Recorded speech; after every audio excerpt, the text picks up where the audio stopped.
WhatsApp, नमस्ते, आदाब, सत श्री अकाल।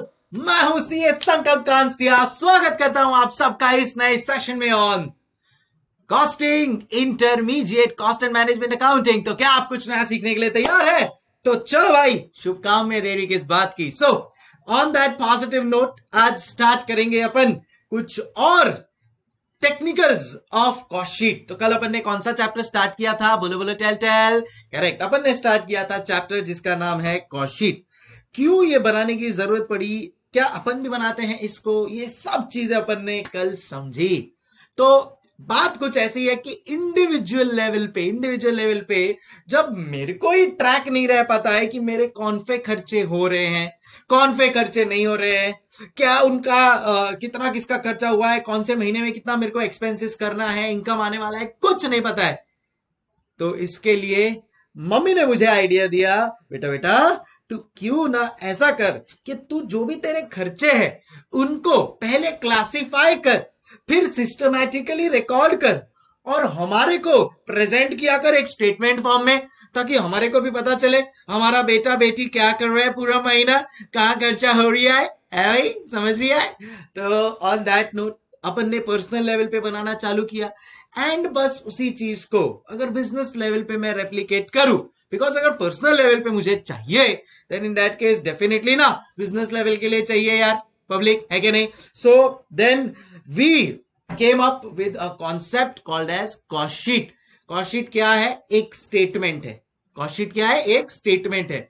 काहे का स्टेटमेंट है? जहां पे कॉस्ट्स को क्लासिफाई करके सिस्टमैटिकली रिकॉर्ड किया जाता है। वाह सर, क्या बात है, क्या बात है। कॉस्ट शीट क्या है? कॉस्ट शीट एक गौर फरमाइएगा, कॉस्ट शीट एक स्टेटमेंट है जहां पे कॉस्ट को क्लासिफाई करके सिस्टमैटिकली रिकॉर्ड किया जाता है। उसी चिड़िया का नाम है कॉस्ट शीट, है भाई। Yes sir.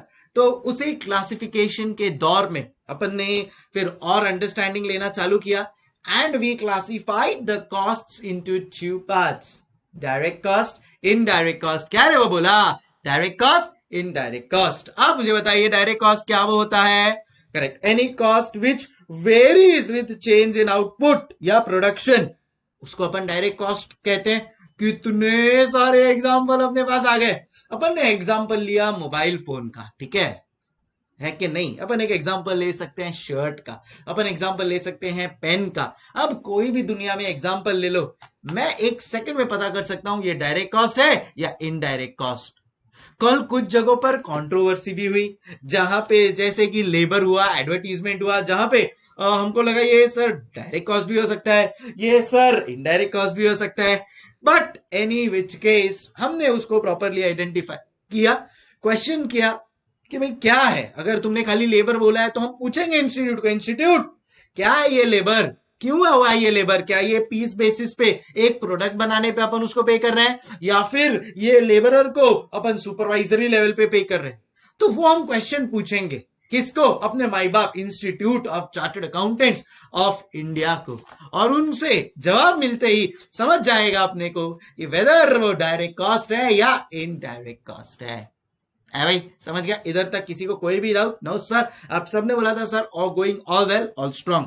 फिर इनडायरेक्ट कॉस्ट की चर्चा हुई। इनडायरेक्ट कॉस्ट का मतलब a cost which does not vary with change in output और production, and that is where indirect cost से अपना फेस टू फेस मुकाबला हुआ, जहां पे अपन ने इतने सारे इनडायरेक्ट कॉस्ट को भी आइडेंटिफाई करना चालू कर दिया। जैसे कि एडवर्टीजमेंट कॉस्ट, इन केस एक होर्डिंग जैसा कुछ लगाया हो, है कि नहीं। या फिर अगर मैं यहाँ पे बोलूं तो ये फैक्ट्री का रेंट हो गया, ये इलेक्ट्रिसिटी एक्सपेंस हो गया, ये प्रिंटिंग एंड स्टेशनरी हो गया, है कि नहीं? Yes sir. और इसी के साथ अपन लोग ने और कुछ चीजें देखी। जब मैंने आपको बोला आपके क्या क्या खर्चे होने वाले हैं एक मोबाइल बनाने के लिए, तो आप लोगों में से कई लोगों ने कहा सर हम तो मशीनरी भी खरीदेंगे। ठीक है भैया, मशीनरी तो खरीद लोगे तुम, but you tell me that if you have purchased a machinery, is it a cost के भाई वो जो एक ही महीने में होने वाला है, या खाली वो एक पूरे साल में उतना ही कॉस्ट होने वाला है? नहीं, वो तो स्प्रेड होगा ना 5 साल के लिए, 10 साल के लिए। तो उसका एक पार्ट अपन ये कॉस्ट शीट में रिफ्लेक्ट करेंगे, जिसको नाम दिया है अपन ने डेप्रिसिएशन। देव बाबू का अभी एक प्रश्न आया है कि सर, अच्छा ऐसे वैसे बाय द वे एक बात बोल दो भाई, आप ना जो भी प्रीवियस लेक्चर हुआ है उससे रिलेटेड आपको कोई डाउट आउट हो तो पूछ लिया करो बेझिझक। जैसे देव बाबू ने पूछा है, sir why printing and stationery is a indirect cost. वो इसके लिए इनडायरेक्ट कॉस्ट है बच्चों, ladies and gentleman, boys and girls, because printing and stationery कोई नंबर ऑफ यूनिट्स पे थोड़ी ना डिपेंडेंट होता है बेटा।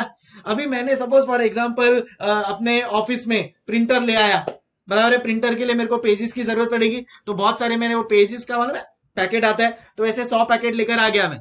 अब किसी ऑफिस वाले को एडमिन का कुछ काम है तो उसने प्रिंट ले लिया है भाई, या फिर सपोज मैं और 10 पेन ले आया, तो कभी किसी ऑफिस वाले को कुछ पेन का काम है, उसने ले लिया, पेन यूज कर लिया, तो वो कोई यूनिट के ऊपर थोड़ी डिपेंडेंट है, तो भाई जनरल काम है, ले लिया, यूज कर लिया किसी ने, हो गया भाई, है ना। दैट इज नॉट डिपेंडेंट कि भाई इतना स्टेशनरी इतने प्रोडक्ट के लिए लगने वाला है ना, नो, समझी गुड देव बाबू।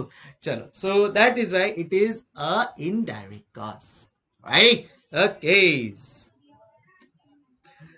चलो भाई, सो इसी बात पे अब कहानी को और एक लेवल ऊपर लेकर जाया जाए।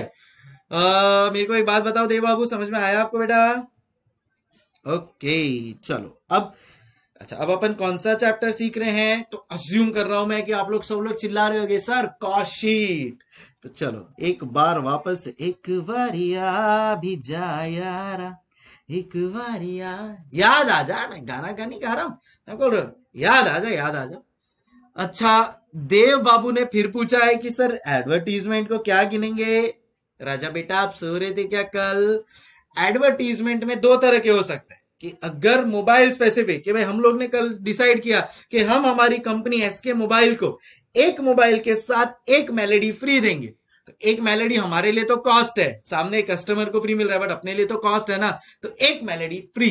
अब ये जो मेलेडी का कॉस्ट है ना, अब ये जो मेलोडी का कॉस्ट है वो अपने लिए तो हर मोबाइल जितना जितना सेल होगा उतना उतना मेलेडी देनी पड़ेगी, तो वो क्या हो गया, अगर ऐसा काइंड ऑफ एडवर्टीजमेंट है तो वो जाएगा डायरेक्ट कॉस्ट में।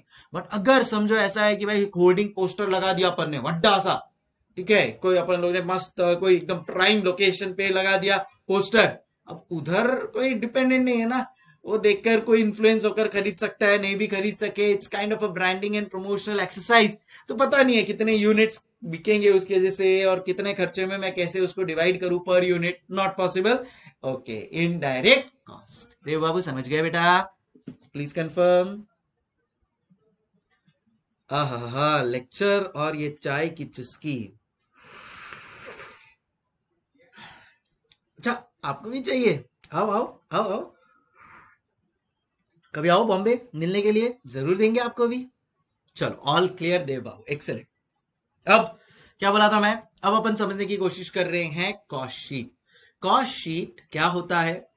बेसिकली कॉस्ट शीट क्या है, अब रिवर्स मेथोडोलॉजी, ठीक है ना, पहले अपन लोग ने पढ़ लिया, समझ लिया कॉन्सेप्ट क्या है, अब रिवर्स मेथोडोलॉजी। आप मुझे बताएंगे कॉस्ट शीट क्या होता है। आई am waiting for 10 second, start. आप मुझे बताएंगे कॉस्ट शीट क्या होता है, एकदम एकदम सिंपल लैंग्वेज में, अपनी भाषा में, अपनी इजीएस्ट वे में बताइए क्या होता है कॉस्ट शीट।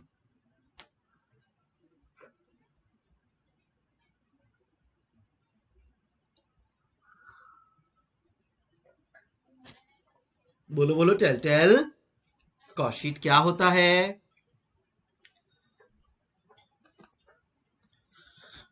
ओके, क्या बात है, सबके जवाब आना चालू हो गए। क्या कह रहे हैं? Systematic statement classifying and systematically recording all types of costs incurred. Excellent कारा, युग, रितिका, जिया। अच्छा मैं क्यों क्या पूछ रहा हूं, देखो खुद से आंसर दे पा रहे हो ना, ऑटोमेटिकली आ रहा है ना, exactly how this is the way we have to approach, खुद से आएगा अंदर से। कैसे? लॉजिकली एग्जाम्पल लेके कॉन्सेप्ट को पकड़ के रखेंगे तो तकलीफ होना ही नहीं है, राइट? चलो, सो आज से अगर मुझे कोई पूछे यार कॉस्ट शीट क्या है, तो मैं बोलूंगा सुनना भाई, कॉस्ट शीट है ना एक स्टेटमेंट है। तो इमीडिएटली मेरा नेक्स्ट क्वेश्चन होगा काय का स्टेटमेंट है? ऐसे तो बैलेंस शीट भी एक स्टेटमेंट है, कोई भी चीज का स्टेटमेंट हो सकता है, काय का स्टेटमेंट है? वो है ना स्टेटमेंट है जहां पे कॉस्ट को सिस्टमैटिकली रिकॉर्ड किया जाता है, जहां पे कॉस्ट को चलो पहले क्लासिफाई किया जाता है. Statement classifying cost, statement classifying cost and systematically recording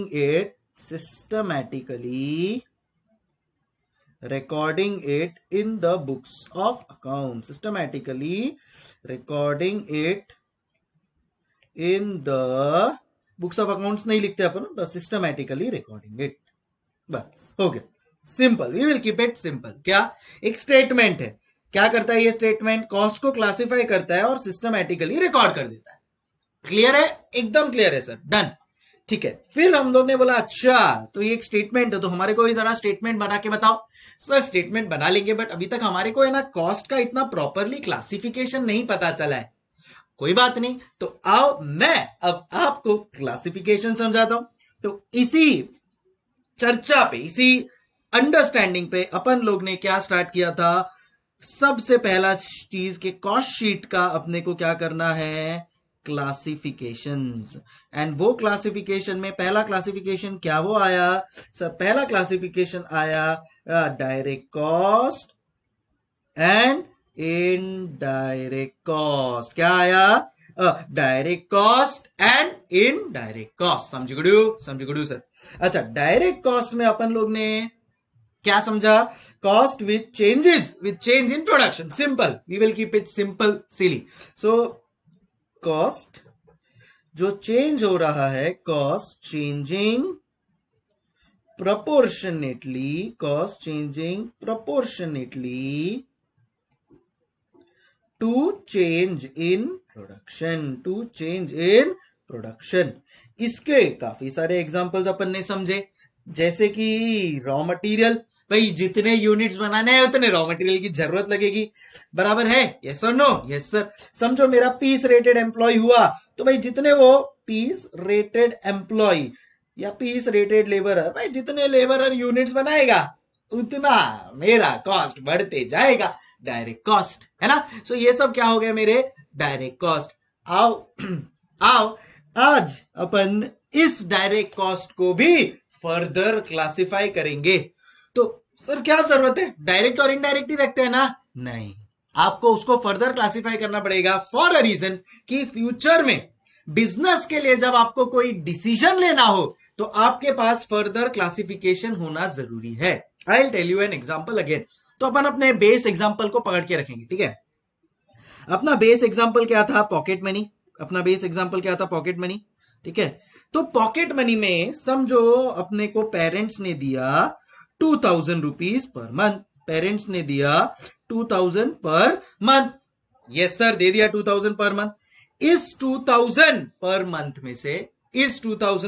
में से मेरा रुपीज 1800 पर मंथ का खर्चा हो गया. मेरे इतने कॉस्ट्स हो गए या मेरा इतना एक्सपेंसेस हो गया. बोलो टेल. Yes sir. अब अगर मेरे इतने खर्चे या जिसको आप बोलते हो एक्सपेंसेस हो गए, then in this case definitely the parents will ask you for a justification. क्या आप खाली इतना बोल दोगे हाँ मेरा ये महीने में ना 1800 रुपए का खर्चा हुआ है मम्मी पापा, खाली इतना बोल दोगे, क्या वो सेटिस्फाई हो जाएंगे? या फिर वो बोलेंगे नहीं हमारे को और डिटेल्स चाहिए, आप मुझे बताओ. मैंने मम्मी को बोल दिया कि मम्मी मेरा ना 2000 में से 1800 रुपए का खर्चा हो गया है, आप चलो मेरे को वापस से अगले महीने 2000 दे देना. बस इतना बोल दिया, सच्ची अच्छी बोलो. मम्मी बोलेगी ओके बेटा बहुत अच्छे, ऐसा बोल देगी. या बोलेगी किधर खर्चा हुआ है बताओ जरा. पूछ रहा हूं मैं. पापा बोलेंगे जो भी है बोलो, आप मुझे बताओ, आपको पूछ रहा हूं मैं, क्या होगा आपके घर पे, आप बताइए.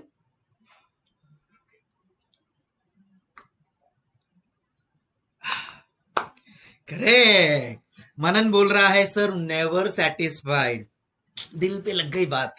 तरुवर, Ritika, everybody sir definitely details मांगेंगे ही मांगेंगे, हक है, कोई गलत बात नहीं है. क्यों मांग रहे हैं वो? ऐसा नहीं है कि उनको आपके खर्चों से तकलीफ है, बट सो दैट पता रहे कि व्हाट एग्जैक्टली कहां पे खर्चा हो रहा है आपका.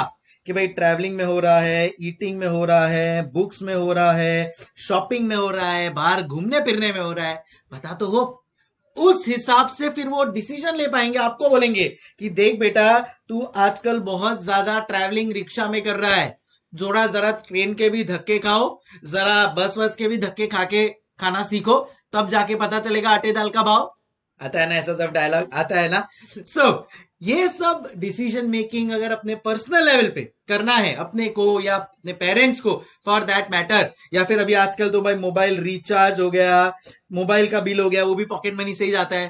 तो अच्छा बेटा आजकल तेरा मोबाइल का बिल बढ़ा जा रहा है, बहुत नेटफ्लिक्स का सब्सक्रिप्शन लेके रखे हो। सो ये सब चीज पता होती है तो उस हिसाब से डिसीजन लिया जाता है ना। जैसे फॉर एग्जांपल अगर कोई अभी वर्ल्ड कप आने वाला है क्रिकेट का या फुटबॉल का, तो डेफिनेटली आप कोई स्पोर्ट्स चैनल को सब्सक्राइब कर लोगे वो मंथ के लिए, तो वो टाइम पे उतना खर्चा ज्यादा हो जाएगा। बेसिकली अगर आपको आइडिया हो कि कहां कहां कितना खर्चा हो रहा है, then you can take decision accordingly, right. And इसीलिए बिजनेसेस बोलते हैं कि भाई देखो डायरेक्ट इनडायरेक्ट तो पता चल गया, बट इसके अगर फर्दर क्लासिफिकेशंस हमको पता चले, देन इन दैट केस कौन सा डिपार्टमेंट जिस चीज के लिए रिस्पॉन्सिबल है उसको अपन वो रिस्पॉन्सिबिलिटी के लिए बात कर सके कि भाई बेटर जरूरत था उतना खर्चा होने का, नहीं जरूरत था, ऑल ऑफ दैट। तो जितना अपने पास क्लासिफिकेशन अवेलेबल होगा उतना डिसीजन मेकिंग अपने लिए आसान हो जाएगा, है कि नहीं। एक आपको खाली आप समझो ना, आप कल उठ के पेरेंट्स बन गए, ओहो, तो आपको आपका किड आके बोले क्या 2000 में से 1800 रुपया, वो टाइम पे तो 2000 रुपया पर डे देना पड़ेगा पॉकेट मनी, नहीं। तो आपका बच्चा आपको आके बोले बस 1800 रुपया पर मंथ खर्चा हुआ है, immediately your reaction will be क्यों, क्या, किधर, cafe, right. So all of this will help us to make proper decision. चल राइट देव आईपीएल, चलो। सो अब ऑन दैट नोट अपन ने कॉस्ट शीट बनाने के लिए मेजर डिवीजन किया दो पार्ट में, एक डायरेक्ट और दूसरा इनडायरेक्ट। आज अपन सीखने वाले हैं ये डायरेक्ट कॉस्ट का bifurcation. And as per institute of cost accountants of global aptitude, एक होता है, देखो अभी आप लोग एक जो सब्जेक्ट पढ़ रहे हो ना, वो सब्जेक्ट का नाम है सीमा या कॉस्टिंग। कॉस्टिंग का जो हेड बॉडी है that is located in London, which is Seema chartered institute of management accountants. तो दे आर द पीपल जो कॉस्टिंग के रूल्स लिखते हैं, समझ रहे हो। आपको मैं बोलता हूं, चलो क्या आप लोग क्रिकेट देखते हो क्या, हाँ या ना बोलो मुझे। यस, क्या क्रिकेट ऐसे ही कोई भी कंट्री किधर भी ऐसे ही चली जाती है, इंडिया श्रीलंका चली जाती है ऐसे ही खेलने को, पाकिस्तान इंग्लैंड चली जाती है, ऑस्ट्रेलिया न्यूजीलैंड ऐसे ही चली जाती है, या फिर कोई एक गवर्निंग बॉडी है जो उसको रिप्रेजेंट कर रही है, आप मुझे बताओ।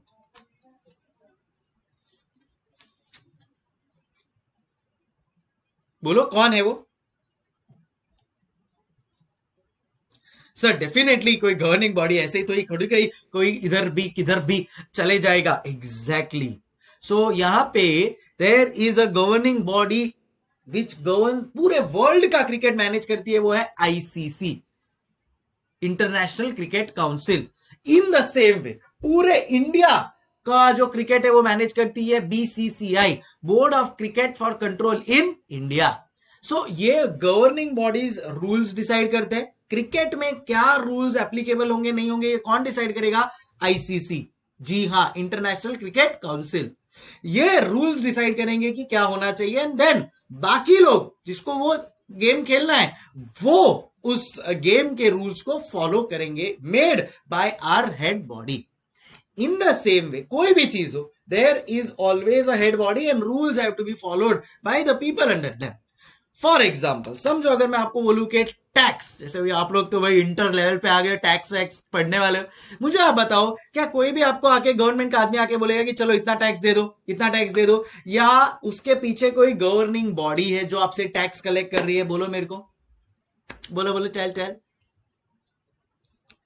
Correct, there is a governing body sir. एक फाइनेंस डिपार्टमेंट होता है गवर्नमेंट का, तो वो finance department rules and regulations बनाता है, सेक्शंस, लॉज बनाता है, क्या कि भाई ओके ये साल में इतने लोगों को इतना टैक्स भरना है, इतना परसेंटेज टैक्स भरना है, एंड देन यू पे द टैक्स अकॉर्डिंगली, कि भाई इस प्रोडक्ट के ऊपर 18% जीएसटी लगेगा, इस प्रोडक्ट के ऊपर 5% जीएसटी लगेगा। There is a governing body जो ये सब रूल्स बना रही है कि नहीं, और वो रूल्स को फिर फॉलो किया जाता है इन लेटर एंड स्पिरिट, मतलब सही तरीके से उस रूल्स को फॉलो करके अप्लाई किया जाता है। सेम वे तो देखो अपन ने क्या देखा पहले, क्रिकेट में भी ऐसे ही कोई भी किधर जाएगा नहीं, गली क्रिकेट थोड़ी है, सब जगह रूल्स बनते हैं और गली क्रिकेट में भी वो रूल्स फॉलो होते हैं, राइट। सेम वे क्रिकेट का अगर मैं फुटबॉल का बात करूं तो देयर इज अ फीफा, तो वो गवर्निंग बॉडी है उसका। या फिर अगर मैं अभी अपन ने बात की टैक्स की, तो टैक्स का गवर्निंग बॉडी इंडिया का फाइनेंस मिनिस्टर जो होगा, that will be the person who will be making the governing body. In the same way costing के लिए भी एक गवर्निंग बॉडी है which is chartered institute of management accountants. And ये जो गवर्निंग बॉडी है ना सीमा, जो कॉस्ट अकाउंटेंट्स की गवर्निंग बॉडी है, this governing body will represent all over world costing. जी हाँ, और उन्होंने कॉस्ट शीट को दो पार्ट में डिवाइड किया है, direct and indirect. And then they felt a need, उन्होंने सारे बिजनेसेस को स्टडी किया, और वो बिजनेसेस को स्टडी करने के बाद उनको रियलाइज हुआ कि there can be 3 major type of direct cost. कौन बोला है ये? मैं मेरे मन से बोल रहा हूं या सीए इंस्टीट्यूट बोल रहा है क्या? नहीं, ये अपन ने किससे अडॉप्ट किया है? गवर्निंग बॉडी से। कौन है governing body? Correct, CIMA and all of these are governing bodies. ठीक है, so institute of chartered accountants of India कौन हो गया? जैसे अपना क्रिकेट में बीसीसीआई, बीसीसीआई के ऊपर कौन है? आईसीसी। वैसे ही CIMA, global body for cost management. समझ गए? ठीक है ना। तो थोड़ा अपने को ये सब चीजें पता होनी चाहिए कि भाई कौन है क्या है। हाँ, रूल्स पता है अपने को, अच्छी बात है, अब अपन पढ़ने वाले हैं, बट कौन बना रहा है, कहां पे बन रहा है, ये सब प्रैक्टिकलिटीज का भी आइडिया होते रहना चाहिए। मैं आप लोगों के साथ यही ऑन एंड ऑफ डिस्कस करते रहूंगा, so that you are aware of each and everything that is applicable for you in costing. So ये हमारी सीमा ने डायरेक्ट कॉस्ट को 3 पार्ट में डिवाइड किया, और उसके बारे में मैं डिस्कस करूं। क्यों ना मैं आप लोग को पूछूं, अगर आपको सीआईएमए का प्रेसिडेंट, कॉस्ट अकाउंटेंट टीम का प्रेसिडेंट मैं बना दूं, तो आप मुझे बताओ कि आप कैसे डिवाइड करोगे कॉस्ट को। ये पेन दिख रहा है आपको? पेन बोलो, मैं आपको पूछ रहा हूं, ये पेन दिख रहा है आपको? ये पेन किससे बनाया है? बोलो, पेन किससे बनाया है? मुझे सबका आंसर चाहिए, मैं तुम लोग को पूछ रहा हूं, ये पेन किससे बना है? जो आप लोगों को ठीक लगे बोलो। सर आपके हाथ में, हमारे को पता नहीं चल रहा है फील, जो आपको ठीक लगे आप बोलो मुझे, ये पेन किससे बनाया है? ऋतिका, ओके, कौन सा? ऋतिका थोड़ा और clarity. Very good. Manan and Taruvar बोल रहे हैं ये प्लास्टिक से बनाया है। Very good Manan and Taruvar. Others, Manan बोल रहा है सर नहीं, और यू बोल रहा है मेटल से।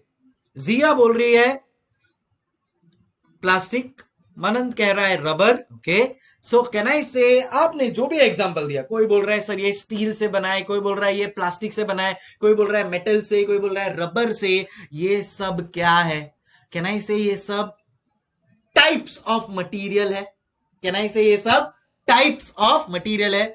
तो सीआईएमए जो गवर्निंग बॉडी है, उन्होंने नोट किया कि हर प्रोडक्ट जो बन रहा है ना, वो प्रोडक्ट बनता किससे है?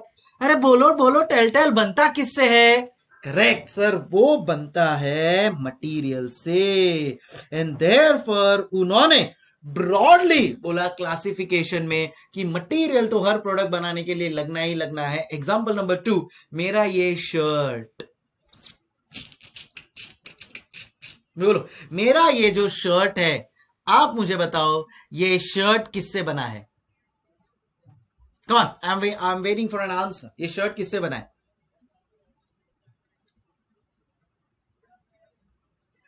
Okay, very good. कोई बोल रहा है कॉटन, कोई बोल रहा है woollen, etcetera etcetera etcetera.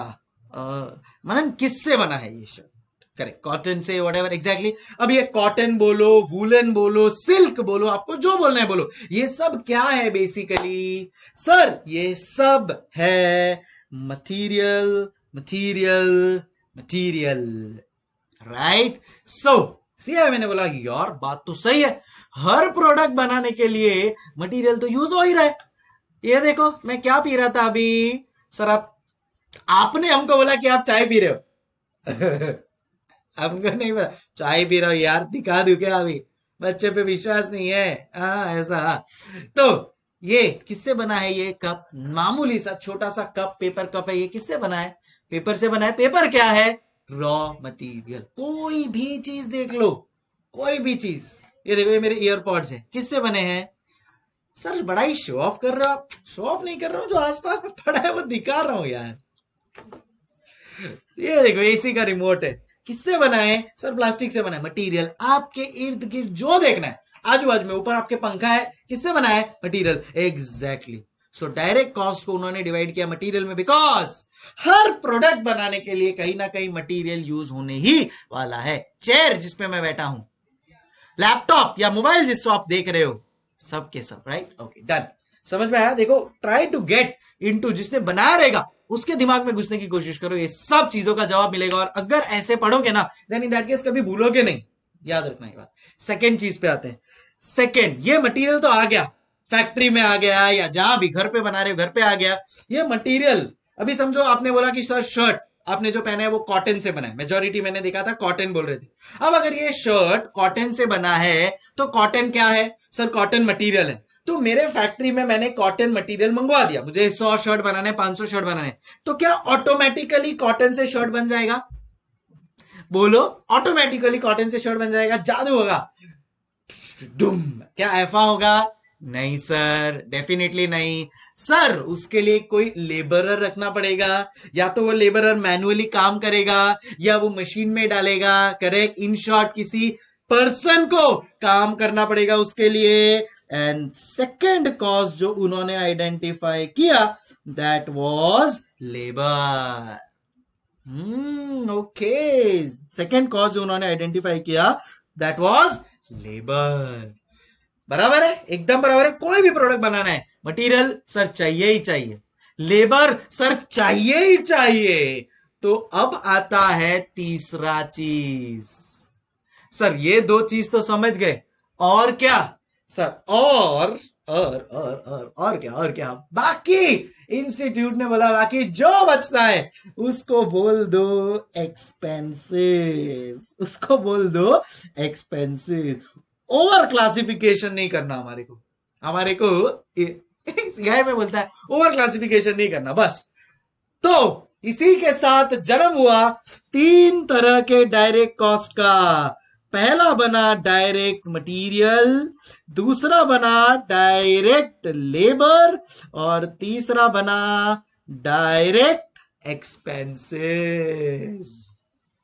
Okay, are we understanding guys? Tell me yes और नो। Yes sir. समझ रहे हो? तो जिसने भी ये बनाया यही सब सोच रहा होगा ना, वो भी तो आसपास की चीजें देख रहा होगा, और फिर उसको लगेगा okay okay okay, and then finally a decision was taken, and finally direct material, direct labour, direct expenses, in 3 चीज में डिवाइड किया गया डायरेक्ट कॉस्ट को। सो डायरेक्ट कॉस्ट को अगर के बाद आपको कोई पूछेगा कि भाई डायरेक्ट कॉस्ट को 3 चीज में, कौन सी 3 चीज में डिवाइड करते हैं, तो क्या होगी वो? Direct material, direct labour, direct expenses.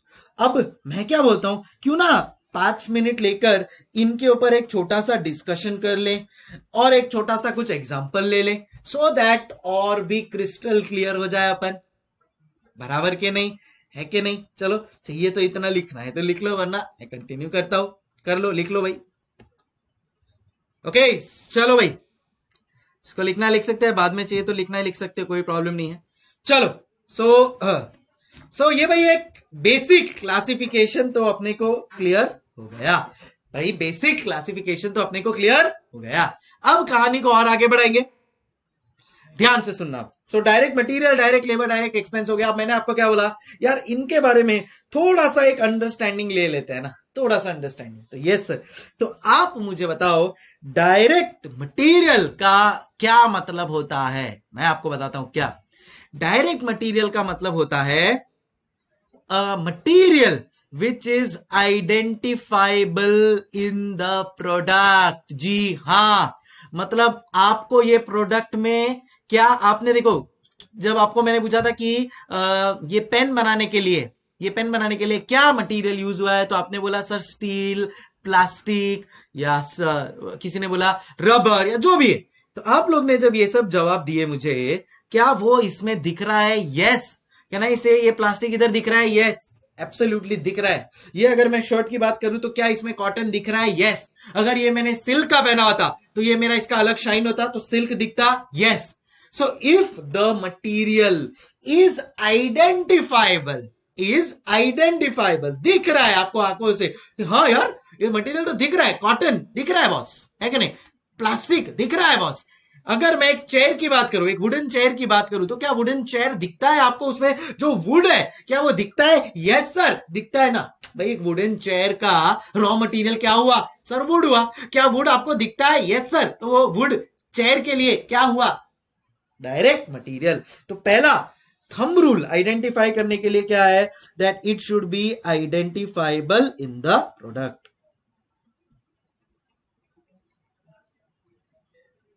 Identifiable in the product. समझे क्या? बोलो बोलो, टेल। यस सर, बिल्कुल। दूसरा डायरेक्ट कॉस्ट है तो it should be directly allocable to the product. मतलब अगर एक प्रोडक्ट के लिए 1 किलो वुड चाहिए, फॉर एग्जाम्पल मेरे को वुडन चेयर बनाना है, तो एक वुडन चेयर के लिए 1 किलो वुड चाहिए। 10 किलो के लिए 10 वुडन चेयर के लिए 10 किलो। तो कहना इसे directly allocable to the product है। Yes sir. सो दूसरा थंब रूल है directly allocable to the product. अगर ये दोनों कंडीशन वहां सेटिस्फाई हो जाते हैं, सेटिस्फाई, कौन सा 2 condition? Identifiable in the product plus directly allocable to the product, then in that case वो क्या बन जाएगा? Direct material. समझ गए? एग्जाम्पल के लिए wood in a wooden chair, वाह, wood in a wooden chair. या दूसरा example cotton in a shirt. दूसरा example cotton in a shirt. सही है, एकदम परफेक्ट। सही जा रहा हूं मैं? Thank you so much. Okay, clear है सर। नेक्स्ट आते हैं अपन लोग डायरेक्ट लेबर। ऐसे तो बहुत सारे एग्जांपल्स है, ये तो मैंने आप लोग को एक एग्जांपल दिया। अपने पेन वाला भी एग्जांपल है जहां पे प्लास्टिक है ना, बहुत सारे एग्जांपल है, you can write on your own as well. Second again होता है मेरा लेबर में भी अभी अपन फिलहाल कौन सा लेबर डिस्कस कर रहे हैं? Direct labour. So direct labour क्या? Again specifically responsible for making the product. क्या बोला? स्पेसिफिकली लेबर कैसा होना चाहिए?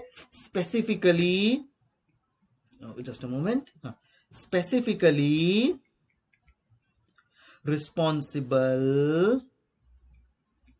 responsible for making the product। तो उससे रिलेटेड फिर आप उसको जो वेजेस दोगे, फिर आप उसको जो सैलरीज दोगे, उसको सैलरीज के नाम पे आप जो दोगे, वो सब कहां पे जाएगा? Direct labour. समझ गुडू? तो यहां पे अगर मेरे को एग्जांपल लिखना हो तो मैंने क्या बोला था? एक piece rated employee.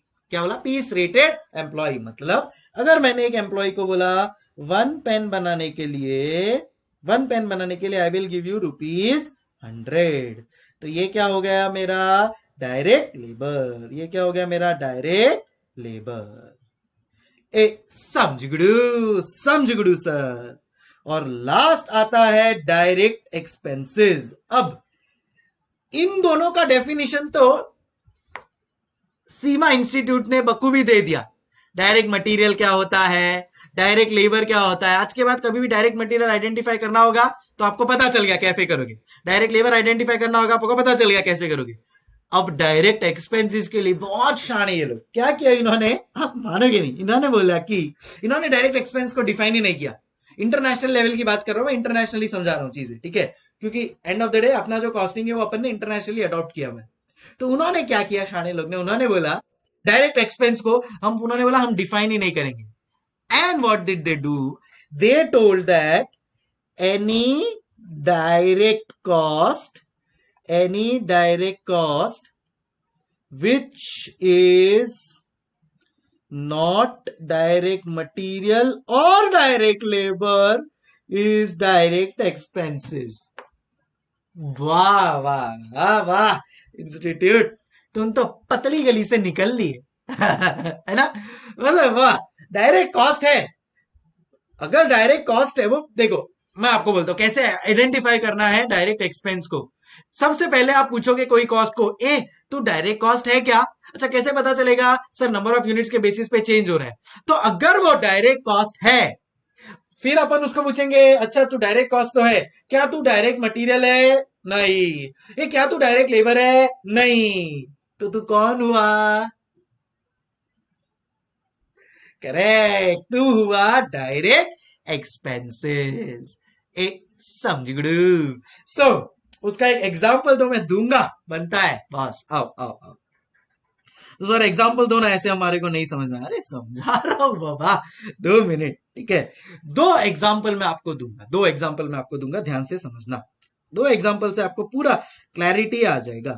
Example number 1, ठीक है. अब एग्जाम्पल नंबर 1 है related to machine oil. Example number 1 है रिलेटेड टू मशीन ऑयल. अब मैं आपको क्या बोल रहा हूं, ध्यान से सुनो. एक पेन बनाने के लिए मुझे मशीन की जरूरत लगती है, और एक पेन बनता है ना तो मशीन चलता है, ढंग ढंग ढंग ढंग ढंग ढंग ढंग ढंग, ऐसे मशीन चलता है. एक पेन में जब चलाता हूं ना तो machine 1 litre pet oil, sorry 1 litre machine oil खा जाता है, ठीक है. अब अगर मेरे को समझो 100 पेन बनाने हैं तो मुझे कितने मशीन ऑयल की जरूरत लगेगी, आप मुझे बताओ. यही पेन है, यही पेन है, यही वो पेन है, जी हाँ. तो ये पेन बनाने के लिए मशीन चाहिए, हाथ से तो ये पेन, इतना कारीगरी वाला पेन आप नहीं बना पाओगे. ये एप्पल का पेन है, मात्र 10,000 रुपए. ओके, सो एक पेन है, ये एक पेन मशीन से बनता है, ठीक है. मशीन में डालेगा कौन, लेबरर, तो लेबरर भी चाहिए, अपने को रॉ मटेरियल भी लाना पड़ेगा. बट एक पेन बनाने के लिए 1 लीटर ऑयल मशीन खा जाता है. अब मेरे को ऐसे 100 पेन बनाने हैं, मुझे कितने लीटर ऑयल की जरूरत पड़ेगी. आप सब ने एकदम सही जवाब दिया है, सर 100 लीटर ऑयल की जरूरत पड़ेगी. सर 100 लीटर ऑयल की जरूरत पड़ेगी. वाह वाह, बहुत बढ़िया, you all are absolutely correct. अब मैं आपको कुछ पूछना चाहता हूं, ये मशीन ऑयल जो है, क्या ये डायरेक्ट कॉस्ट है या इनडायरेक्ट कॉस्ट है, आप मुझे बताओ विद रीजन. आप मुझे बताओगे with reason. Start thinking and reason मेरे को बोलना चालू कर दो. जो घर पे बैठ के गूगल ड्राइव पेन ड्राइव में देख रहा है, आप लोग भी सोचोगे और बोल दोगे. बोलो ये डायरेक्ट कॉस्ट है या इनडायरेक्ट कॉस्ट है, और क्यों. जो इधर मेरे साथ लाइव है प्लीज जवाब दीजिए, I am waiting.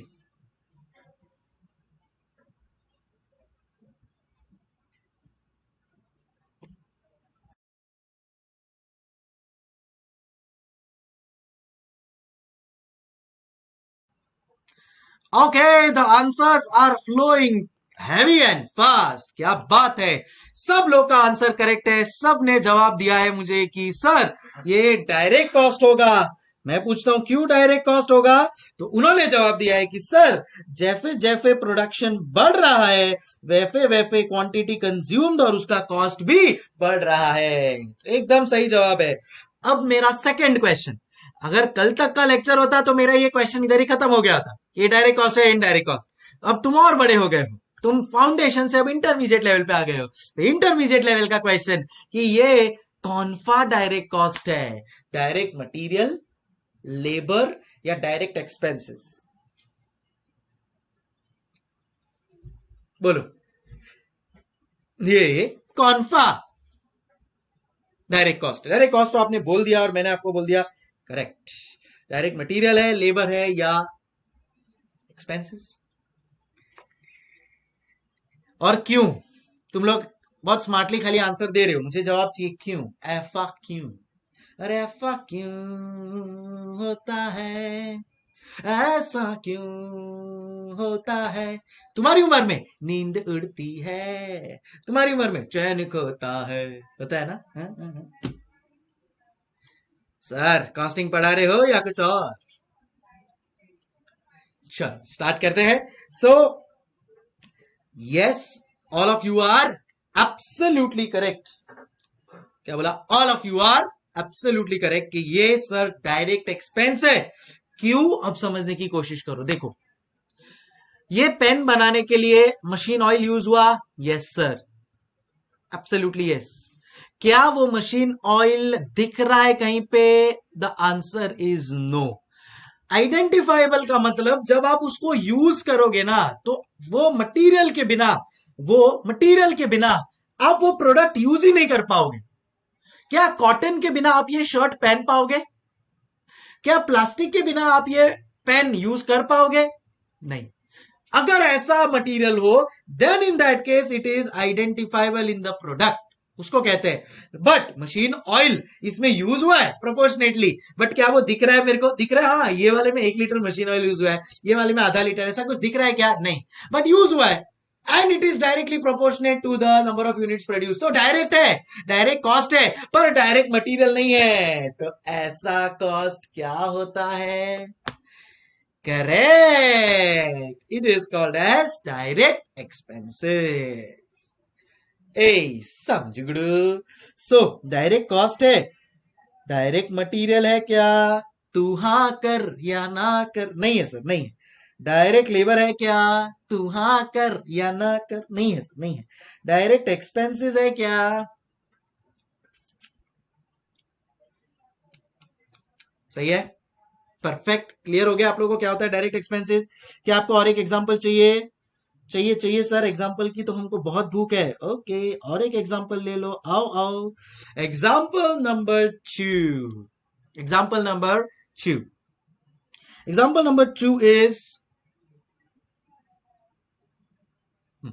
Example number 2 मैं आपको बताऊं उसके पहले मैं एग्जाम्पल एक्सप्लेन करूंगा. तो मैं आपको अपनी कहानी सुनाता हूं दुख भरी.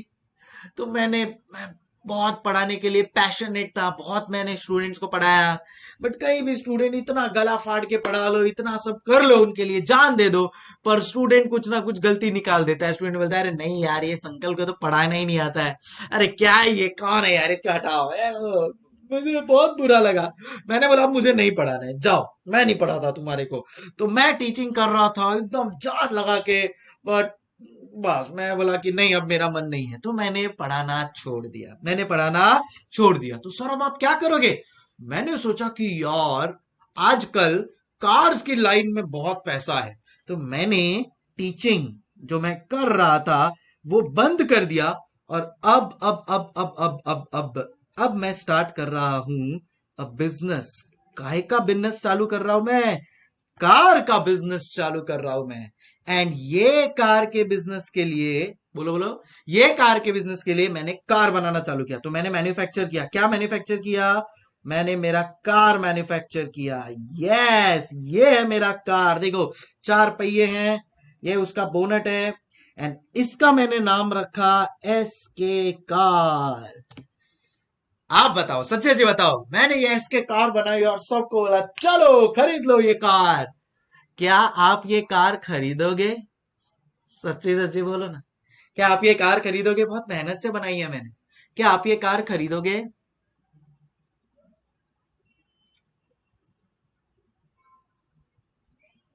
बोलो ना, बोलते क्यों नहीं? बोलो बोलो, टेल टेल. रितिका ने मुझे मुंह पे बोल दिया नहीं सर, कभी नहीं. रितिका, अब आने दे तेरे सवाल और तेरे डाउट्स आने दे, अब देखता हूं मैं तेरे को. तरुण ने भी ना बोल दिया, जिया ने भी ना बोल दिया, युग ने भी ना बोल दिया, सबने मना कर दिया. वो मेरा ये वेंचर भी जस्ट फ्लॉप होने ही जा रहा था कि मेरे को एक आइडिया आया. टुडुंग, मेरे को एक आइडिया आया. टुडुंग, आइडिया. अब मैंने क्या किया? ये कार तो मैं मैन्युफैक्चर कर रहा हूं, साथ में मैंने जाके ये कार के लिए फरारी को मिला. मैं जाके फरारी, आप लोग सबको पता है, जूम, फरारी के ओनर्स को जाके मिला और मैंने उनको बोला कि सुनो, कार मैं बनाने वाला हूं, मेरे को कार बनाने का बहुत शौक है। बट ये कार के ऊपर जो लोगो आएगा ना, कार के ऊपर जो लोगो आएगा ना, वो मैं फरारी का डालूंगा। क्योंकि एसके कार का लोगो डाल रहा हूं ना, तो अपने खुद के बच्चे भी नहीं ले रहे मेरे, तो मेरे नाम पे तो नहीं चलना है। बट तुम तो यार फेरारी नाम है, शोहरत है, क्वालिटी है, तो मैं तुम्हारी फ्रेंचाइजी लेके मैं फरारी का लोगो लेके एक कार बनाऊंगा।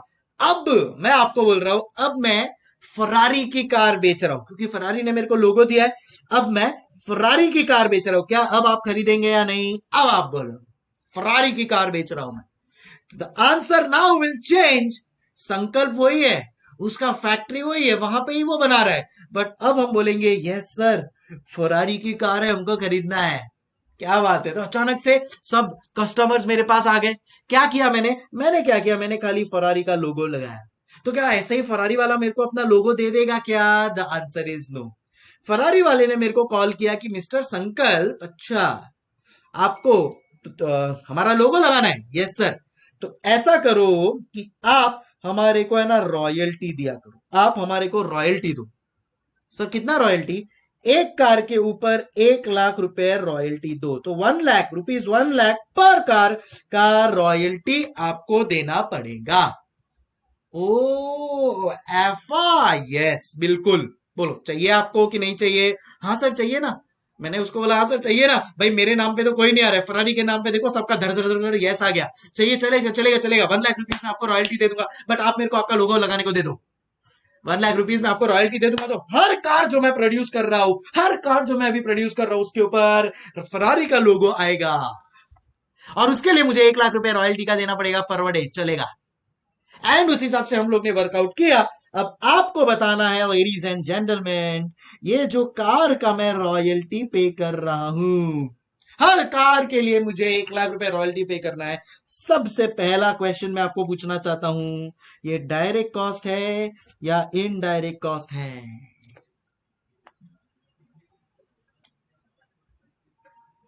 पहले मुझे बताओ, डायरेक्ट कॉस्ट या इनडायरेक्ट कॉस्ट? फर्दर बाइफर सब क्लासिफिकेशन बाद में करेंगे, पहले क्लासिफाई करो। डायरेक्ट कॉस्ट या इनडायरेक्ट कॉस्ट? सब लोग का सही जवाब आया sir. Definitely definitely it is a direct cost. Definitely definitely it is a direct cost. And अगर ये मेरा डायरेक्ट कॉस्ट है, अगर ये मेरा डायरेक्ट कॉस्ट है, देन इन दैट केस, अगर ये मेरा डायरेक्ट कॉस्ट है, देन इन दैट केस मेरे को आइडेंटिफाई करना पड़ेगा, क्या ये डायरेक्ट मटेरियल है क्या? अब कुछ लोग यहाँ पे कंफ्यूज होकर बोल सकते हैं हाँ, but the answer is no, ये डायरेक्ट मटेरियल नहीं है। क्योंकि प्रोडक्ट बनाने के लिए कोई मैंने फरारी का कुछ यूज नहीं किया है।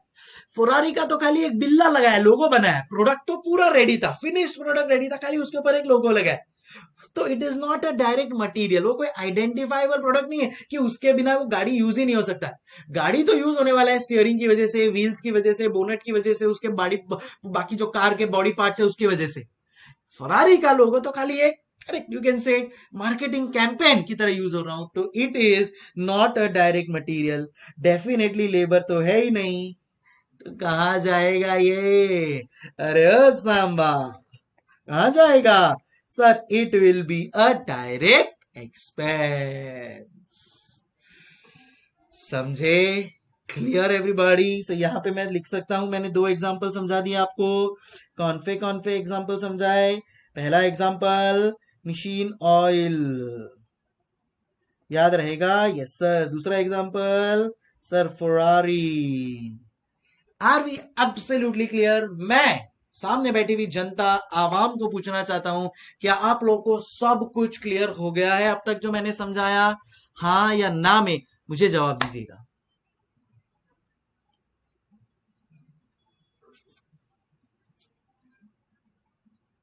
एंड सबका जवाब हाँ है, तो इसी बात पे कॉपी डाउन, ये उसके बाद ये, उसके बाद ये, स्टार्ट।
चलो भाई लोग, डन,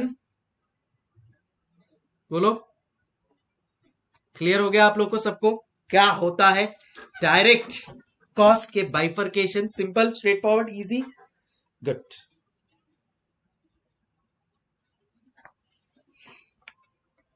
चल ओके, कहानी को आगे बढ़ा रहा हूं मैं।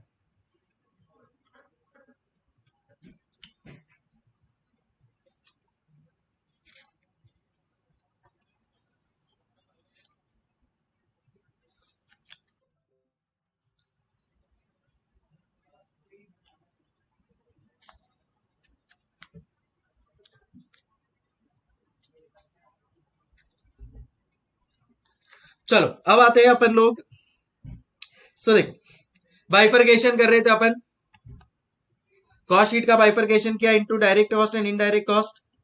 डायरेक्ट कॉस्ट को बाइफरकेट किया, direct material, direct labour, direct expense, in depth analysis करके अपने को क्लियर हो गया है क्या होता है एक एक चीज। अब अपने को एनालिसिस करना है किसका किसका किसका, इनडायरेक्ट, इनडायरेक्ट कॉस्ट का। किसका? इनडायरेक्ट कॉस्ट का। और आप ये जानकर बहुत खुश होगे कि इनडायरेक्ट कॉस्ट को भी इंस्टीट्यूट ने 3 पार्ट में डिवाइड किया। और कौन से 3 पार्ट में? एक बोला इनडायरेक्ट मटेरियल, दूसरा बोला इनडायरेक्ट लेबर, और तीसरा बोला indirect expenses. Yes, so in short अपना पूरा गेम मटेरियल, लेबर, एक्सपेंसेस के आगे पीछे ही घूमने वाला है। तो ये इनडायरेक्ट मटेरियल क्या हुआ सर? जरा बताना तो हमारे को। जरूर बताते हैं, आओ। So any material which is not directly connected to the production of, to the production of क्या? To the production of a product. So simple सा डेफिनेशन बोलेंगे, any material not directly connected, any material not directly connected to the product, any material not directly connected to the production या to the product, या जिसको आप बोल सकते हो to the output, तो इन दैट केस क्या हो जाएगा वो? Indirect material. एग्जाम्पल के बिना तो सर हम मानेंगे ही नहीं, एग्जाम्पल दीजिए जरूर। यहां पे आ सकते हैं आपके tools and spheres, tools and spheres जैसे कि क्या? अगर आप लोग को पता होगा कि अगर समझो मेरे को कोई प्रोडक्ट बनाना है, तो प्रोडक्ट बनाने के लिए मुझे मटेरियल मंगवाना पड़ेगा। मटेरियल ऑटोमेटिकली तो बन नहीं जाएगा प्रोडक्ट में, उसके लिए लेबरर लाना पड़ेगा जो मशीन में डालेगा। भाई एक तो हाथ से भी होता है, बट आजकल तो आपको सबको पता है कि everything is done on machines. तो मशीन में जो लेबरर डालेगा वो मशीन को रेगुलर बेसिस पे बोलते हैं ना, कभी कभी ग्रीजिंग की जरूरत पड़ती है, कभी उसके नट बोल्ट टाइट करने पड़ते हैं, तो कोई नट बोल्ट लग गया कभी कोई पाना लग गया जिसको बोलते हैं ना अपन हिंदी में। तो ऐसे कोई भी टूल्स या स्पेयर्स यूज हो रहे हैं, तो टूल्स एंड स्पेयर्स मटेरियल है। Yes sir, absolutely correct. क्या वो हर प्रोडक्ट के लिए टूल्स एंड स्पेयर्स यूज हो रहा है? नहीं सर। तो मटेरियल है, मटेरियल है, बट हर प्रोडक्ट के लिए यूज नहीं हो रहा है, तो डायरेक्ट मटेरियल नहीं है। तो क्या हो गया वो? समझू, indirect material. In the same way, in the same way labour, समझो समझो समझो, आप जैसे लोगों को मैंने एम्प्लॉय कर लिया, आप जैसे लोगों को, ठीक है? कौन मेरे पास है? तो ये युग, और ये आबरा का डाबरा मनन काबरा, और ये देव बाबू, और ये तरुण, ये रितिका, ये जिया, ये सब लोगों को, तरुण तरुवर, ये सब लोगों को मैंने तुम जैसे लोगों को एम्प्लॉय कर लिया अपनी ऑफिस में। एक नंबर के नालायक निकट्टू, कोई काम के नहीं। तो ये लोग तो क्या करते हैं पता है? कि आजकल के बच्चे, मैं आपको बताऊं, I tell you by God, mobile पे रहते हैं पूरा टाइम, एक दूसरे को स्नैपचैट भेजते रहेंगे, इंस्टा स्टोरी शेयर करेंगे, ये वो। अरे मैं बोल रहा हूँ भाई काम भी तो करो। हाँ सर कर रहे नहीं, बस पूरा टाइम मोबाइल पे, मोबाइल ढंग ढंग ढंग, बस पूरा टाइम मोबाइल पे रहते हैं। तो एक दिन मेरे दिमाग का स्क्रू ढीला हो गया, हाँ वो भी इनडायरेक्ट मटीरियल ही है। तो मेरे दिमाग का स्क्रू ढीला हो गया, मैंने बोला यार इन लोगों को है ना लाइन पे लाना पड़ेगा, ये लोग तो यार पूरा टाइम काम ही नहीं करते, टाइम पास ही करते रहते हैं। तो मैंने क्या किया, मैंने एक सुपरवाइजर अपॉइंट किया। मैंने क्या किया, मैंने एक सुपरवाइजर अपॉइंट किया, और ये सुपरवाइजर इन सब लोगों को ध्यान रखता है कि ये लोग काम कर रहे हैं कि नहीं। जैसे ये लोग मोबाइल को हाथ में लगाएंगे, वो मारेगा, बोलेगा चुप तब काम करो, तब काम करो। तो वो सुपरवाइजर खुद प्रोडक्शन में इन्वॉल्व नहीं है डायरेक्टली। प्रोडक्शन कौन कर रहा है, हमारे ये होनहार बच्चे, जैसे मनन, रितिका, जिया, ये सब हमारे बच्चे क्या कर रहे हैं, प्रोडक्शन कर रहे हैं। ये सब हमारे बच्चे प्रोडक्शन कर रहे हैं, बट इनको मैनेज करने के लिए एक सुपरवाइजर मैनेजर की जरूरत है। एफए मैनेजर या सुपरवाइजर के लिए अगर जब मैंने कुछ पेमेंट किया, तो वो डायरेक्ट लेबर तो नहीं होगा, क्योंकि he is not involve in production और आउटपुट, पर वो लेबर कॉस्ट है, क्योंकि सुपरवाइजर है। तो ह्यूमन कॉस्ट हो गया, लेबर कॉस्ट हो गया, तो वो क्या हो जाएगा, indirect labour. So labourer employed, laborer employed but not connected with, not connected directly, sorry, not connected directly with production or output activities, not connected directly, ये directly pay Gaur फरमाइएगा please. Connected है वो, पर directly connected नहीं है। Not connected directly, क्योंकि वो machine के ऊपर काम नहीं कर रहे हैं, ये सब बाकी लोग मशीन पे काम कर रहे हैं, directly connected with the production है। ये बंदा not connected directly, not connected directly, ये बंदा not connected directly, not connected directly to the production और आउटपुट। तो एफए सिचुएशन में वो क्या हो जाता है, एफए सिचुएशन में वो क्या हो जाता है, इनडायरेक्ट लेबर, जिसका अपन ने एग्जांपल क्या लिया, सुपरवाइजर, जिसका अपन ने क्या एग्जांपल लिया, बोलो बोलो, टेल टेल, करेक्ट, जिसका अपन ने एग्जांपल लिया सुपरवाइजर। सही है, एकदम क्लियर, बिंगो। अब आते हैं लास्ट एक्सपेंस के ऊपर, विच इज इनडायरेक्ट एक्सपेंस। और इनडायरेक्ट एक्सपेंस का डेफिनेशन अब आप खुद ही बना सकते हो। Correct, any expense which is indirect in nature, which is indirect in nature but not a indirect material or indirect labor, is indirect expense। Again सबसे best example है मेरे पास फैक्ट्री रेंट। बोलो क्या, फैक्ट्री रेंट, मुझे बोलो सबसे पहले, मुझे पहले नहीं, सबसे पहले मुझे बताओ, फैक्ट्री रेंट डायरेक्ट कॉस्ट है या इनडायरेक्ट कॉस्ट है, पहले मुझे बताओ, पहले मुझे बताओ, फैक्ट्री रेंट डायरेक्ट कॉस्ट है या इनडायरेक्ट कॉस्ट है, बच्चों बोलो बोलो, चल जाओ। सर फैक्ट्री रेंट तो इनडायरेक्ट कॉस्ट है, कल अपना डिस्कशन हो चुका है, क्योंकि वो प्रोडक्शन पे डिपेंडेंट, आउटपुट पे डिपेंडेंट ना है। Okay, so it is a indirect cost, Bingo, clear, absolutely clear. दूसरा मेरा आप लोग को क्वेश्चन है कि अगर वो इनडायरेक्ट कॉस्ट है, क्या वो मटेरियल है, क्या रेंट, आप लैंडलॉर्ड को रेंट देते हो, आपको कुछ मटेरियल देता है, नहीं। क्या वो लेबर है, नहीं। वो हो गया indirect expense. Sanjugudu copy, clear, right down.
हाँ भाई, डन एंड डस्टेड। ठीक है,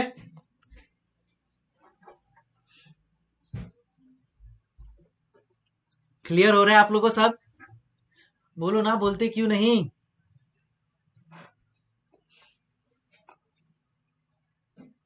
चल डन। अब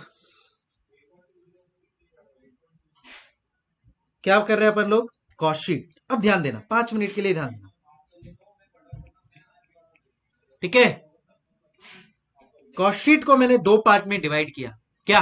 कॉस्ट शीट को मैंने दो पार्ट में डिवाइड किया। एक था डायरेक्ट कॉस्ट, दूसरा था इनडायरेक्ट कॉस्ट। डायरेक्ट कॉस्ट को मैंने तीन पार्ट में डिवाइड किया: direct material, direct labour, direct expenses. आज आपको जान के बहुत खुशी होगी, इन तीनों को, direct material, direct labour, direct expenses को प्यार से कहते हैं prime cost. They are your prime cost. इनके बिना कोई प्रोडक्ट बन ही नहीं सकता। इनके बिना कोई प्रोडक्ट बन ही नहीं सकता। समझ रहे हो तुम लोग? Indirect cost is called as a secondary cost, this is called as a primary cost. तो वो प्राइमरी को शॉर्ट फॉर्म दे दिया इंस्टीट्यूट ने, प्राइम कॉस्ट। आप सब जगह कोई भी ऑथर की बुक देखो, कहीं पे भी देखो, वर्ड आपको मिलेगा प्राइम कॉस्ट। बट ये वर्ड प्राइम कॉस्ट डिराइव कहां से हुआ है? From the word primary. So again, cost accountants throughout the world realise कि बॉस, ये direct material, direct labour, direct expenses के बिना प्रोडक्ट बन ही नहीं सकता। अब खुद सोच लो, बन सकता है क्या? नहीं। So this is your prime cost. And फिर सर, इनडायरेक्ट कॉस्ट को क्या नाम दिया? तो इनडायरेक्ट कॉस्ट को भी तो उन्होंने इनडायरेक्ट मटेरियल, इनडायरेक्ट लेबर और इनडायरेक्ट एक्सपेंसेस में कन्वर्ट किया। इन तीनों को उन्होंने नाम दिया ओवरहेड्स। क्या नाम दिया? ओवरहेड्स। ये नाम का एक चैप्टर भी है, ये नाम का एक चैप्टर भी है, ओवरहेड्स नाम का एक चैप्टर भी है। ये चैप्टर को जब अपन समझेंगे तब और इसके रिलेटेड और डिटेल में क्लैरिटी लेंगे। But indirect material, indirect labour and indirect expenses was called as overheads. And मैं ये क्यों बता रहा हूं? क्योंकि अब और एक लास्ट क्लासिफिकेशन अपने को सीखना है, फिर क्लासिफिकेशन का टेंशन खत्म। ओवरहेड्स को उन्होंने रिक्लासिफाई किया, ओवरहेड्स को उन्होंने रिक्लासिफाई किया based on the functions of a organisation. तो उन्होंने बोला ओवरहेड्स क्या? All indirect material plus indirect labour plus indirect expenses. ये क्या है सर? ये ओवरहेड्स। समझ गया मैं? इसको उन्होंने रिक्लासिफाई किया तीन पार्ट में। उन्होंने बोला कि जो indirect material plus indirect labour plus indirect expense factory में हो रहे हैं, उसको उन्होंने नाम दिया फैक्ट्री ओवरहेड्स। तो फैक्ट्री में होने वाला इनडायरेक्ट मटेरियल, फैक्ट्री में होने वाला इनडायरेक्ट लेबर, फैक्ट्री में होने वाला इनडायरेक्ट एक्सपेंस क्या होता है? Factory overhead. समझ रहे हो तुम लोग? बोलो बोलो, टेल। नहीं सर, नहीं समझ रहे? ठीक है, मैं आपको और डिटेल में समझाऊंगा। ऑफिस में होने वाला, ये कहां पे होने वाला है? ये कहां पे हो रहा है? फैक्ट्री में होने वाला है, फैक्ट्री में होने वाला। दूसरा ऑफिस में होने वाला, दूसरा क्या है? ऑफिस में होने वाला। इसको क्या कहा उन्होंने? उसको नाम दिया ऑफिस एंड एडमिन ओवरहेड्स। इसको नाम दिया office and admin overheads. Office में होने वाला इनडायरेक्ट मटेरियल, कहां पे होने वाला? ऑफिस में होने वाला indirect material plus indirect labour plus indirect expense को उन्होंने नाम दिया ऑफिस एंड एडमिन ओवरहेड्स। समझे? एंड सेल्स से रिलेटेड क्या बोला? सेल्स से related indirect material plus indirect labour plus indirect expense को उन्होंने नाम दिया सेलिंग एंड डिस्ट्रीब्यूशन ओवरहेड्स। वाह, व्हाट अ बाइफर्केशन। सो ये अब अपने को बहुत ही गहराई से समझना है। क्या आप ये बनाना चाहेंगे? बनाना ही पड़ेगा। Start please everybody. यस, मैं समझाऊंगा, ऐसे थोड़ी ना छोड़ूंगा, प्लीज।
चलो कहानी को आगे बढ़ाते हैं। Yes everyone, done?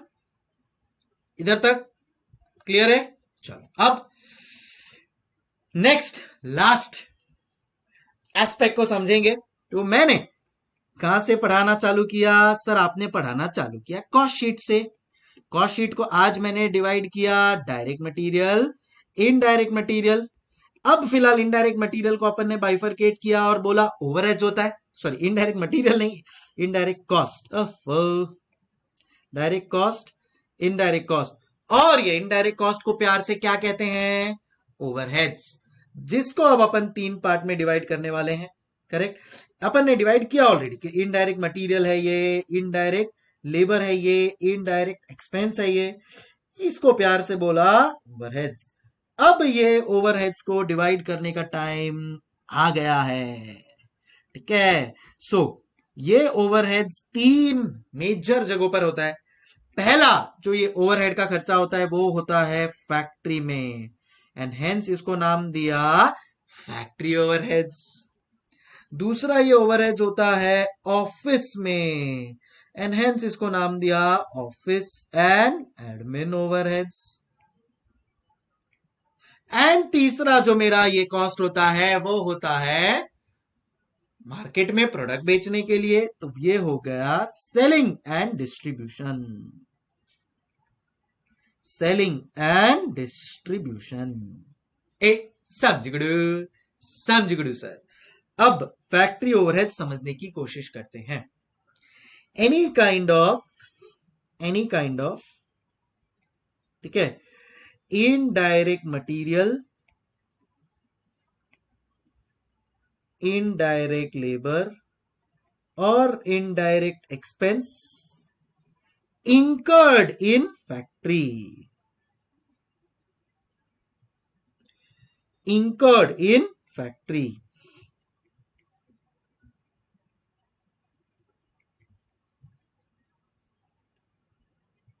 सही है। Any kind of indirect material, indirect labour या इनडायरेक्ट एक्सपेंस कहां पे? incurred in factory। मैं आपको बताऊं या आप मुझे बताओगे?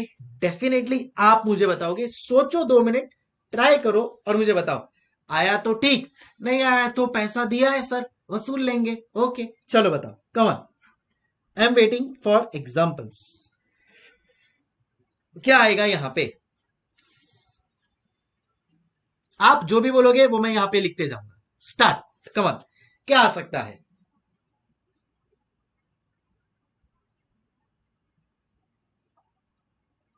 सोचो सोचो, लिखना चालू करो, सोचो, डिस्कस करो, तब पता चलेगा। Very good, very good, answers आ रहे हैं। ऋतिका ने कहा है factory rent. Ishi right? Ishi right? Yes sir, एकदम सही बोल रही है, फैक्ट्री रेंट हो गया। चलो और कुछ? Very good Taruvar and Dev बाबू, क्या उन्होंने कहा है सर फैक्ट्री का इलेक्ट्रिसिटी। वेरी नाइस, ठीक है। वेरी गुड जिया, जिया बोल रही है sir supervisory, sir supervisory salary. Very nice Jiya. Next, Yug Fatehpuria बोल रहा है sir supervisory salary. Very good बेटा। ऋतिका बोल रही है sir tools and spares. Excellent यार, तुम लोग क्यों पढ़ रहे हो? तुम्हारे को तो सब आता है। हाँ, रिफंड चाहिए ले लो यार, तुम्हारे को तो सब आ रहा है। एकदम एकदम करेक्ट आंसर। और एक आंसर आया है बहुत अच्छा, तरुण ने दिया है sir depreciation, depreciation of, can I say factory machines Tarun? Of factory machines. Absolutely correct, spot on हो तुम लोग, स्पॉट ऑन हो, मतलब एकदम परफेक्ट यार, मान गया। अरे अरे, कुछ लोग लिख रहे सर आपने इतना अच्छा पढ़ाया, थैंक यू यार, थैंक यू। और भी आंसर आते जा रहे। Factory security expenses, correct. अच्छा, अब ये फैक्ट्री रेंट क्या हो गया? कैन आई से इनडायरेक्ट एक्सपेंस के जैसा हो गया। फैक्ट्री इलेक्ट्रिसिटी इनडायरेक्ट एक्सपेंस, ये supervisor salary indirect labour, tools and spheres indirect material, depreciation of machinery indirect expense. तो बेसिकली कैन आई से इन सब को क्लब करके बन गया मेरा फैक्ट्री ओवरहेड्स।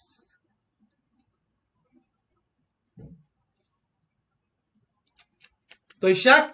नो सर, एकदम क्लियर, यही तो चाहिए। ठीक है, सेकंड पे आता हूं, सेकंड पे आता हूं।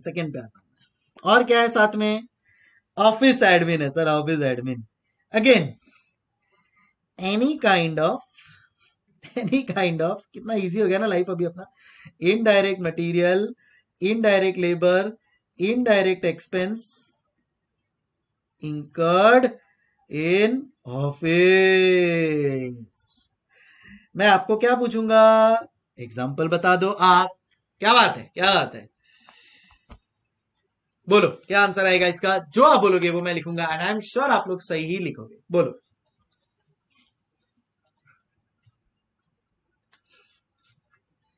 ऑफिस रेंट, वेरी गुड, एकदम सही बोल रहे हो।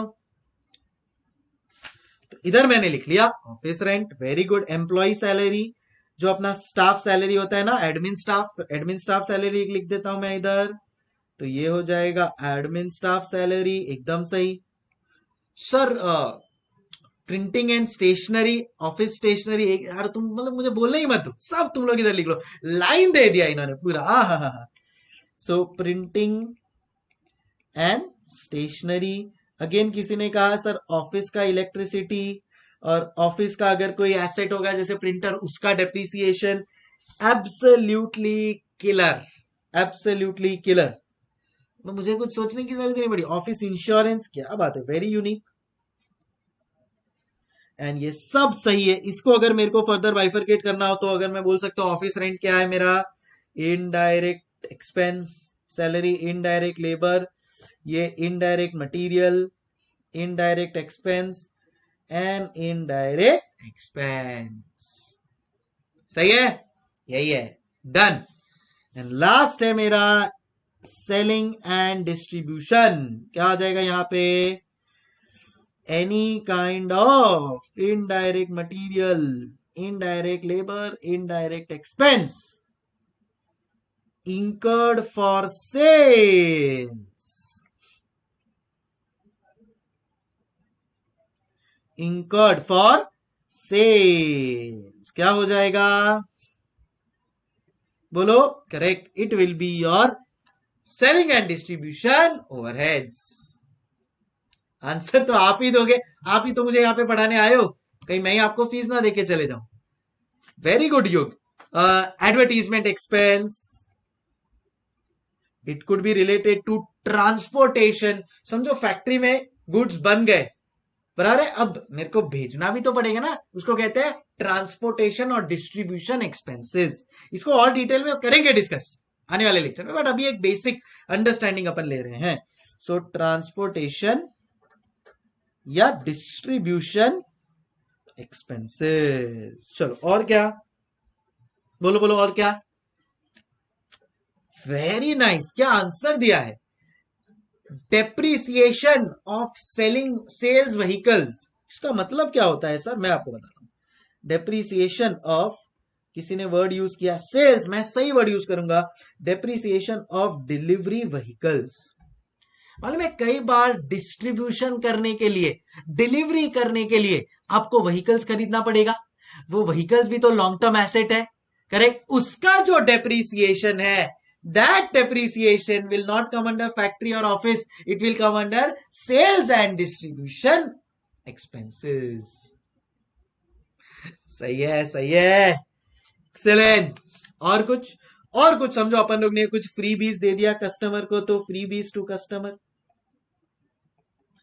तो ये सब अपन ला कहां पे आ जाएगा। कई बार होता है ना कि भाई स्क्रैच एंड विन, तो समझो अपन लोग ने 100 जगहों पे स्क्रैच एंड विन डाला, no no no no no आया, बट एक कस्टमर को मिल जाता है लैपटॉप, तो अपने लिए तो खर्चा है, बट कैसा खर्चा है वो, सेल्स एंड डिस्ट्रीब्यूशन का।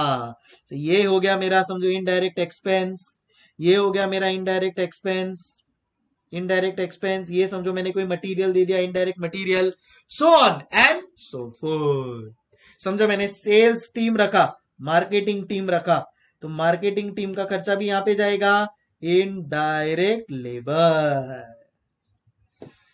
ओके, सो ये एक इलस्ट्रेटिव लिस्ट है। इलस्ट्रेटिव लिस्ट मतलब कुछ यहां पे आपके साथ एग्जांपल शेयर किए हैं, इसका कोई अंत नहीं है, बहुत सारे हो सकते हैं। और अब आने वाले लेक्चर्स में अपने को वही तो डिस्कस करना है, और यही बेसिस पे तो बनेगा अपना कॉशीट। समझ गए, छाप लो यार, छाप लो, स्टार्ट कॉपिंग,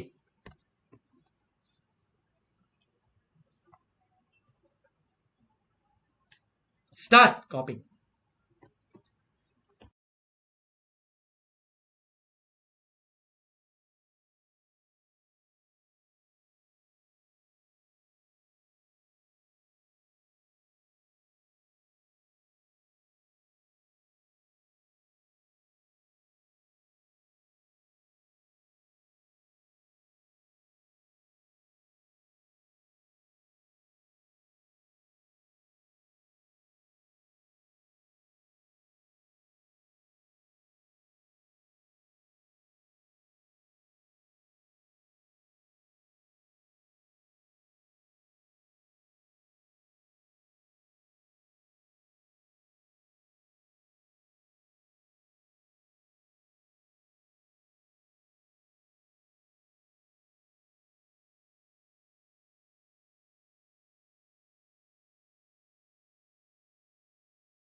चलो भाई,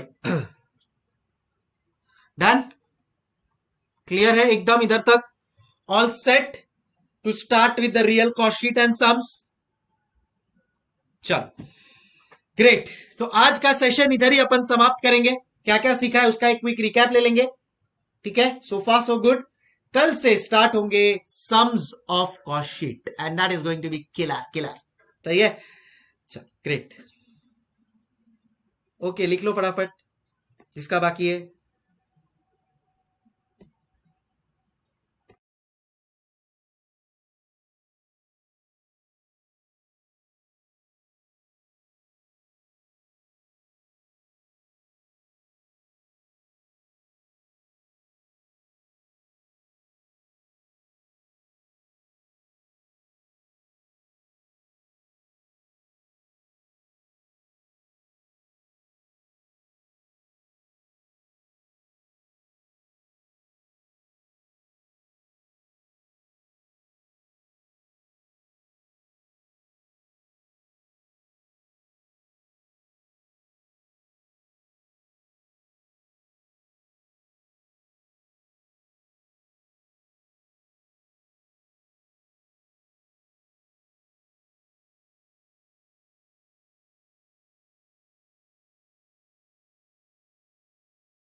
ओके,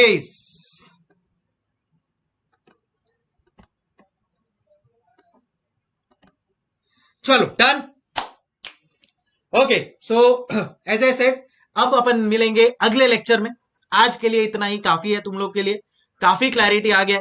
कल बनाएंगे अपन कॉस्ट शीट। कॉस्ट शीट के जितने भी एलिमेंट्स है वो रेडी हो गए हैं। क्या आपने कभी खाना बनाया है? नहीं? मैं रोज बनाता हूं, मेरी शादी हो गई है। तो शादी हो गई तो बीवी रोज बोलती है खाना बना, खाना मुझे बनाना पड़ता है। हाँ, बर्तन भी धोने पड़ते हैं रोज, मजाक नहीं कर रहा हूं। तो हम जब खाना बनाते हैं, अमूल मास्टर शेफ आपने देखा होगा, तो पहले कटिंग चॉपिंग और वो सब करना पड़ता है। जितनी भी इंग्रेडिएंट्स है, सामग्री है, सब उसको रेडी करनी पड़ती है।